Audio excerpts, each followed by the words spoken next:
Yop les bros, c'est Fufu. On se retrouve aujourd'hui pour une nouvelle vidéo sur Nanatsu no Taizai et cette fois on va regarder donc le fameux patch note qui vient de sortir sur la Jap. Donc voilà, une petite mise à jour qui devrait arriver dès demain.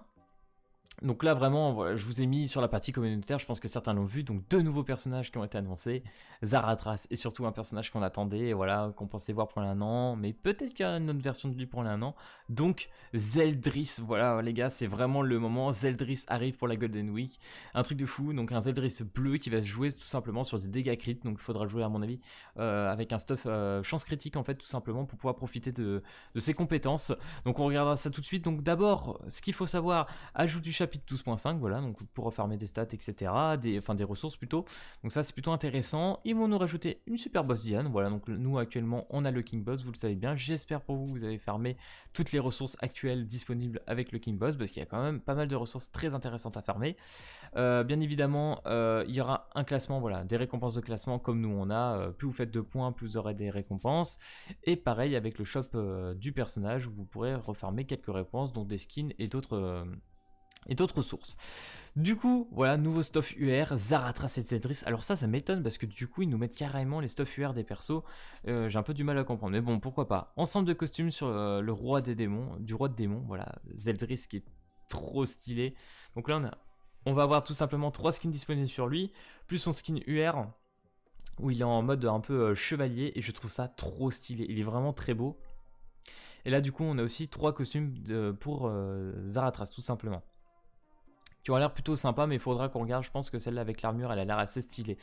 Ensuite, ensemble de costumes. Donc, je sais pas si vous nous rajoutez. What the fuck, encore des costumes sur mon speed, etc. Putain, là, il est en mode un peu rébellion. Pourquoi pas. Ça me fait rire. Retour du premier boss de guide, saison 1. Voilà, donc celui qu'on a actuellement avec le dragon. Ils vont nous le remettre. PKPA, nouveau mode de jeu, donc guerre de guild, voilà, ça c'est un mode qu'on attendait depuis un bon petit moment sur la Jap. Alors je vais pas trop en parler parce que pour l'instant on n'a pas tant plus d'infos, enfin on a des infos mais ça va pas être disponible pour tout le monde, voilà, c'est une version bêta, donc voilà, il y a une sélection de participants, et vu que c'est la bêta, seuls les 16 premières guildes pourront participer au mode de jeu, voilà, on va attendre. Donc là, il nous explique qu'il y aura certainement un classement, voilà, en fonction des victoires, il y a un classement de points, et en fonction des points que vous allez faire sur le mode, etc., vous allez gagner, bon, voilà, des pièces de Templier, des récompenses. Je ne sais pas avec quoi on pourra acheter exactement avec ça, donc on verra pour plus tard. Bien évidemment, je vous mettrai le site SDLGC FR en description pour ceux qui veulent aller regarder tout ça. Pour ceux qui s'intéressent tout simplement pour la guerre des guildes, mais voilà, sachez que ça arrive et qu'à mon avis d'ici quelques temps on pourra tous y participer et que ça pourra être vraiment sympa. Donc là vous avez quelques images par rapport à ce mode là. Ensuite, système d'expédition ajouté. Donc là, vraiment, je suis très content parce que du coup, ça là vous permet tout simplement d'avoir des tickets de skip. Donc là, en gros, il y aura des missions qu'on passe notre temps à farmer, voilà, qu'on met en auto et qu'on attend que ça passe.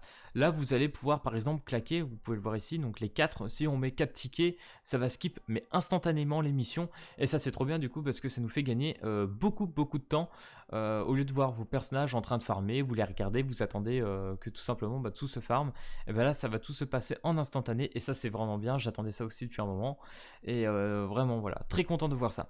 Ajout d'une fonction de lien vers les forums, donc voilà pour ceux qui veulent aller visiter le Facebook et le YouTube de Netmarble, tout simplement. Ajout d'un événement, là où on pourra farmer des coffres SR, etc.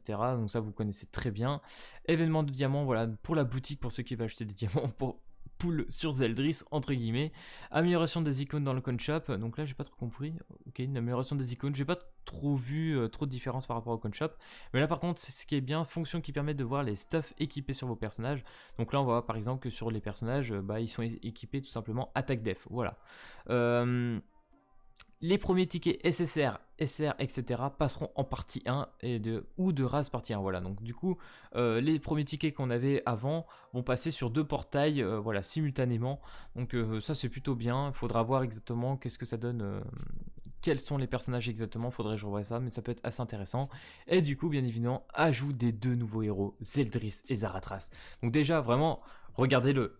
Franchement, l'armure noire, rouge, un peu rose, je sais pas trop exactement, je pense que ça doit être un rouge mélange. Enfin bref, il est très stylé.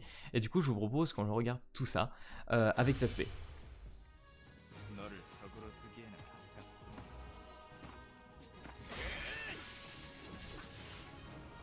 Waouh.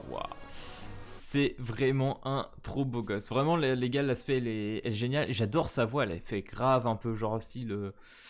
je vais être violent quoi en gros. Du coup skill de Zeldris, on va regarder ça. Donc comme je vous disais au début de la vidéo, ça va être vraiment je pense de faire un stuff chance crit et après partir taper des gros dégâts avec lui en dégâts crit quoi. Donc du coup inflige 400% de dégâts de pointe à un seul ennemi. Donc point de dégâts critiques x2. Donc ça c'est bien parce que déjà 400% bon c'est plutôt une stat plutôt correcte. Mais étant donné que vous allez mettre dégâts critiques x2 et que vous allez être quasiment obligé de jouer un stuff chance critique dessus, ça va taper très fort, ça va taper très très très fort. Ensuite, deuxième sort, inflige 250% de dégâts à tous les ennemis et se soigne à hauteur de 15% de dégâts pour chaque critique infligée. Et ça c'est quand même pas mal, enfin pour chaque critique, pour les dégâts critiques infligés. Voilà, donc du coup le mec il a un petit peu en soi du vampirisme auto sur lui-même, ça c'est vraiment intéressant.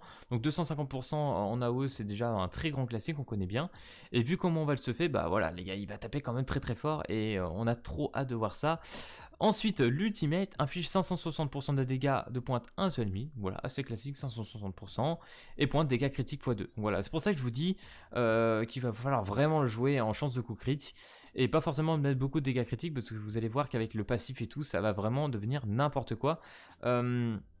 Imaginons qu'on ne sait pas, faudrait aussi voir ses dégâts, enfin je veux dire ses statistiques de base, c'est-à-dire que imaginons il a 150% de dégâts critiques de base, et ben avec son premier sort et l'ultimate, il va mettre 300% de critiques supplémentaires sur l'ennemi. Donc autant vous dire que ça va taper très très fort.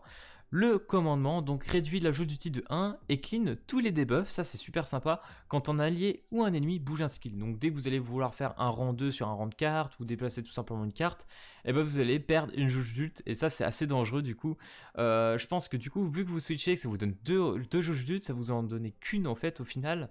Donc voilà, ça va pas être très worse, mais cependant, là où ça va devenir très intéressant, c'est pour son passif, parce que son passif, quand la jauge d'ulti des héros est diminuée, donc par rapport au commandement, augmente les dégâts critiques du héros de 30% et c'est stockable 3 fois. Donc du coup, on va pouvoir cumuler 90% de dégâts critiques supplémentaires. Oh putain, ça va être violent, ça va taper tellement fort. Et quand le héros utilise l'aspect, le passif n'est pas reset. What? Attendez. Et quand le héros utilise cet aspect, le passif n'est pas reset. Ah oui, ok. Donc du coup, vous allez partir en ulti, vous allez avoir les 90% supplémentaires de dégâts crit et ça va pas s'enlever tout simplement. Donc voilà, ça va être OP et je pense que ça va aller très très vite pour cumuler les 90% de dégâts crit. Donc vraiment le Zeldris je trouve assez intéressant. Le seul petit bémol, c'est vrai qu'il y en a un qui me l'a fait constater dans la partie communautaire, c'est que s'il se retrouve devant un Gozer rouge, voilà tout simplement, étant donné qu'il a deux compétences basées avec des sorts d'épée, et bah Gozer rouge qui va faire avec son premier sort rang 2 qui va en fait tout simplement annuler les dégâts à sort d'épée, bah du coup on ne pourra pas utiliser les compétences de Zeldris et ça sera dommage, du coup on ne pourra pas profiter du Zeldris. Cependant, bah après Zeldris il est quand même bleu alors que le Gozer est rouge, donc Zeldris a l'avantage du type. Donc voilà, c'est gênant, mais on pourrait peut-être s'en sortir quand même. Après, il faudra voir avec les compos et tout. Bien évidemment, tous les personnages dans le jeu a des counters, ça c'est sûr. Donc voilà, j'ai pas trop peur. Je sais que ce Zeldris va pouvoir être joué. Il sera peut-être pas le personnage le plus OP, mais en attendant, voilà, ça va être quand même un personnage très intéressant. Il va se classer à mon avis dans le haut du top, ça sera pas un problème.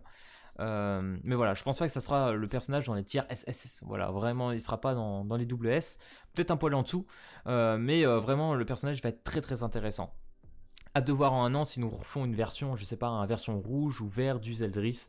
Avec des compétences encore plus bullshit que celle-là, mais vraiment c'est à peu près ce qu'on s'attendait avec un personnage Zeldris en dégâts critiques. C'est vraiment ce que je voulais voir. Ensuite, Zaratras, voilà, je m'attendais un peu à ce perso honnêtement, je me suis dit quand est-ce qu'il va sortir, ça fait un moment qu'on n'a pas entendu parler ou voir un Zaratras, je me suis dit il va sortir au bout d'un moment, et du coup voilà, il sort avec Zeldris, et honnêtement je suis plutôt content, du coup je vous propose qu'on regarde tout simplement l'aspect de Zaratras.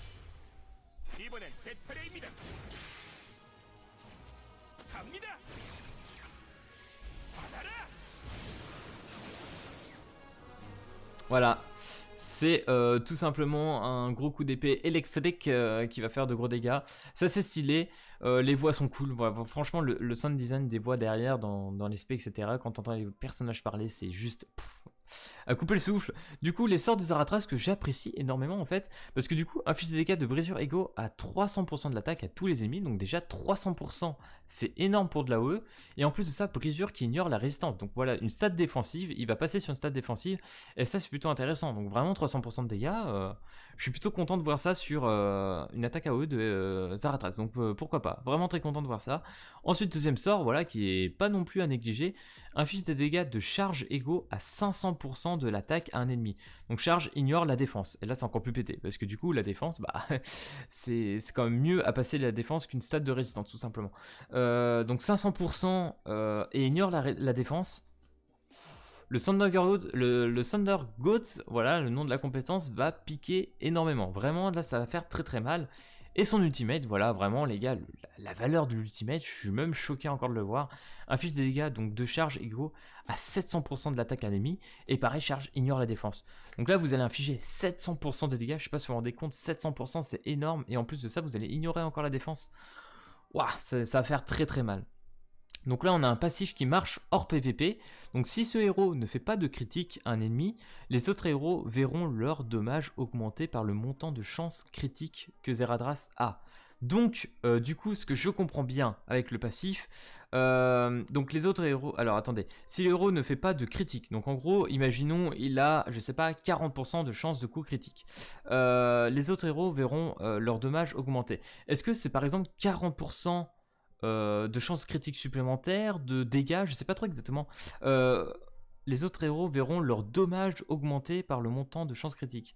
Voilà, donc ça doit être ça. Donc en gros, imaginons Zaratras a 40% de chances critiques et on met pas de critique avec Zaratras, et ben vous allez gagner par exemple 40% des dommages supplémentaires sur les ennemis. Voilà, moi je trouve ça vraiment pas trop mal. C'est pas trop mal. Après voilà, faut pas qu'il critique. Donc faut qu'il ait un petit peu de chance critique, mais pas trop non plus. Donc faudra voir à ce niveau-là. Et bien évidemment, ça fonctionne hors PVP parce que faut se le dire, c'est quand même un peu OP. Donc voilà, on a vraiment deux personnages, un gros portail. Vraiment les gars, là je trouve qu'on a un portail très intéressant. Les deux persos sont chouettes et je les veux. Et honnêtement, on va invoquer, je sais pas quand est-ce que je vais faire l'invocation, je ne suis pas sûr d'avoir assez de gemmes pour invoquer dès demain. On verra s'il y a un petit cache-play qui arrive, je sais pas, sur un petit pack entre guillemets entre deux pour pouvoir vous faire les invocations, parce qu'actuellement je suis en cours de gemmes, hein. Je n'ai pas assez de gemmes pour invoquer sur un tel portail. Donc on verra ça, mais honnêtement voilà, je suis hype. Zaratras il me fait énormément plaisir, mais surtout voilà, Zeldris, le premier Zeldris qui est juste trop beau gosse. Déjà j'ai jamais été aussi hypé depuis Estarossa tout simplement. Et voilà, la Zeldris est là et ça fait quand même plaisir de le voir pour la Golden Week. Tout ça, donc voilà, un grand plaisir. Enfin bref, les gars, si cette vidéo vous a plu, n'hésitez pas comme d'habitude à vous abonner à la chaîne, petit pouce bleu.